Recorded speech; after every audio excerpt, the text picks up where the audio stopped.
Defiance Season 3 premiere, The World We Seize and the Last Unicorns. Now, I had no idea that this show has been back on for, I believe, 3 weeks now. I believe it's going to be on its 4th episode coming up this Friday. So, when I was randomly going through my list of stuff and I saw that this was back on, I instantly had to start watching it. And to say I'm upset that I missed this when it premiered is an understatement, because this was an amazing season premiere. Very unfortunate, because we did lose two main characters that we've come to know, and they couldn't have been taken out of the show in a just crazier fashion. So just a lot of emotional stuff in this episode. We lose basically the entire Macaulay family is killed off in this episode, aside from the mother, who I don't really even count because we don't know her, and she was basically introduced towards the end of the last season, so I hardly even count her. Plus, I hate her beyond anything else, like more than anyone that we've seen in the show. It's like, I just do not like this woman. She's almost insane. Like, she's almost just a crazy person. She seems to constantly put all the blame on, it's like, oh, well, this species sucks, but I'm amazing. Like, they got my family killed and stuff. And granted, it's hard not to see, based on what they saw, hard not to see things in a certain light. But if she wasn't crazy and she didn't kidnap her own daughter and son-in-law, none of this would have happened. They would have just been in Defiance. They would have been dealing with some crappy stuff that's going on there. But it wouldn't be nearly as bad as it is now. And it was really sad to see that happen. It was like, it's like the oldest son gets killed, the father gets killed, the daughter gets killed, and everyone just dies in this episode. And it's like, now there's this mixed race child who they had to protect, and Alak is just by himself. He's basically distraught. It's like he lost his wife. He's now with his child, and the grandmother of his child, who is like totally insane, who just kills innocent people because she says she's looking out for the betterment of others and things like that. So she's insane, and so he can't trust her, which obviously he found out he was 100% right on that, because she took the baby at the end of the episode. And then that kind of leads him to getting captured, where he runs into his parents, who are dealing with their own crazy freaking thing. And it's just like an insane mess that, script-wise and writing-wise is just amazingly well done. But for the characters within the show, it's just devastating. Like, it's just crazy to see how this is going to take place. So he's now trapped as this weird pseudo-prisoner, while his parents now have to have, like, odd brand new identities, because they're, lying and stuff about Defiance. And so now they're getting cast into this war with the collective that they aren't exactly trying to be a part of. They don't really give a crap about that, clearly, based on the last 2 seasons.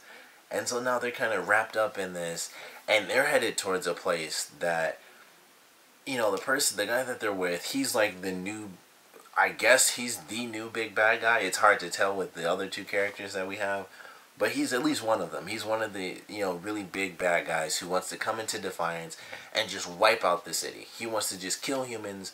I don't like humans. I'm just destroying them all. And that's pretty much it. He wants to kill all the humans in Defiance and take it over, and I'm assuming move on to the next place. So he's like the big bad villain at this point. They're going into a city that is already, in distress. Like, things kind of worked out towards the end because they have what they need to at least turn power back on. But they're in a bit of distress right now. And then we have, of course, the 2 new characters, who are not only this ancient species that a ton of people didn't even know actually existed, but they're also insanely powerful. Like, the one girl, she was locked up, and she just, like, broke out of that stuff. She blew, like, the doors wide open. They basically had an explosion go off just to show how powerful she really was. So, they're insanely powerful, and it's just ridiculous, honestly. Like, they're just incredibly powerful. They're feared by pretty much everyone because they eat everything else. They eat other species, and the way they played it is that, they're kind of just the only 2 left, and they're going to go out and find, the rest of their species, whoever's left. And of course we get at the end of the episode the truth, which is whatever it is they're doing, whatever they need this resource for, is basically to wake up the rest of their species. I don't know if those are going to be the people that were supposedly killed off on the ships that left the planet, or if they're just the survivors in general, and they were put in the stasis, and the other two are basically the heralds to revival. But either way, there's a giant ship full of these basically like devil species. So no one likes them. Everyone wants them dead. It leads to issues just left and right. The daughter kills the one guy's little boy, so he's angry.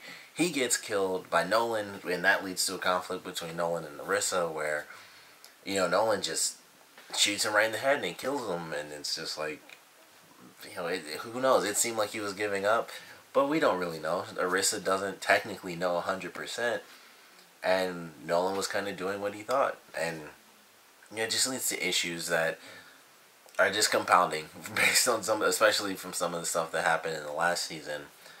Just issues kind of just coming together, and things are just getting crazier for them. And then on top of all this stuff, we have remnants of the last season really stepping over into this one for Arissa, because the other stuff, it kind of happened and that was pretty much it. We have, like the very end of the last season led into this one with them trying to go find like Alak and the baby and everything and try to deal with all that. So we had that, but the whole plot of the last season with Arissa basically being taken over, that really came to an odd point for her character in this first episode, where she's now like this really weird legend that has like this whole book. It was only 7 months ago, and she has like this book, and she's like super famous and stuff. So people know her solely based on how she looks. The picture that they actually showed was totally exaggerating certain things, but she's like super famous now. She's known as this grand murderer and stuff like that, and it was just crazy to see how she's almost famous for being a killer at this point, and she didn't want to be that, of course, but that's what she's famous for now. And of course the stuff with Tommy and just how all that played out, of course, just everything kind of came back. All the murders and all the death really came back for her in this episode, and I enjoyed that. I think that was the one thing that really carried over from the finale, like more than anything else. I think it was her storyline kind of continuing from her sort of mind control and not knowing exactly what was going on with her, thinking she knew that it was Urzu, which I can't believe I even remember that, but thinking that she was basically being talked to by this god, and it ends up just being this crazy AI that wants to destroy everything.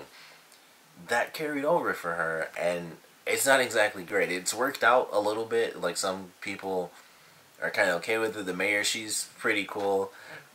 She was also okay with some crazy stuff they did with the doctor at the end of the episode.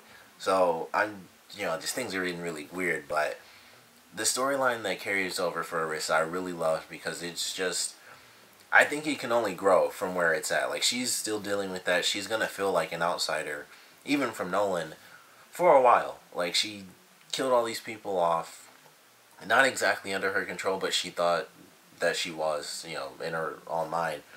And so it's going to carry over for her for quite some time, and some people are going to be really angry about that, and some people are going to try to get, her autograph and things like that. And it makes me wonder exactly what is in the book that makes people want her autograph, because they say, like, you murder everything and stuff like that. So it's like there's obviously some stuff about her killing people that's in the book, but at the same time, more people, anyone that even mentioned the book was kind of just like, I want your autograph and stuff. No one seemed to be angry except for like one person, and that was because she knew Tommy and they were together, and the whole love triangle issue that went on there.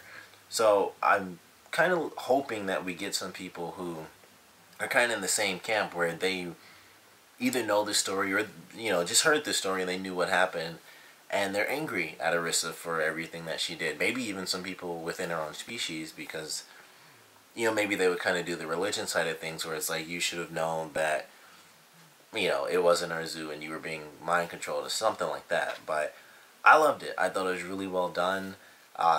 It seems like it's going to be an insane season. We lost some important characters.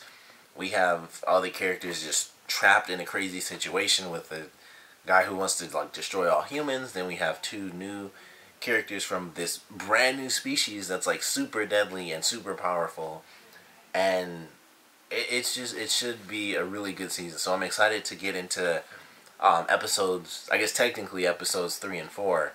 So I love this season premiere. Of course, I want to know what you guys thought about it. So please comment below. Let me know your favorite parts, your least favorite parts. And even though I am, I believe 2-3 weeks behind now, I still want to know what you guys initially thought was gonna come from this first episode, and also what you guys thought about it in general. Like us losing two very important characters who, kind of shaped a large portion of the storyline. It's basically two split storylines where we have sort of Nolan and the mayor and Narissa and kind of what they do, and then basically the other main characters are all kind of clumped up into another side of the storyline. So we lost two of those characters, and I definitely want to know how that impacted you guys, and if it could have gone differently, how would you have changed it around, and how did this episode kind of prepare you, for whatever is going to be coming for the rest of the season? Because for me, I just think it's going to be really, really cool. I love this show. I didn't really look up any information like at all over the past year to even see if we were getting to season 3, honestly, and it just like slipped my mind. But I'm glad we got a season 3. I don't see how it could possibly fail after the premiere that they just had. So I'm excited for season 3. But like I said, I want to know what you guys thought about this premiere. So please comment below, let me know, and thanks for watching.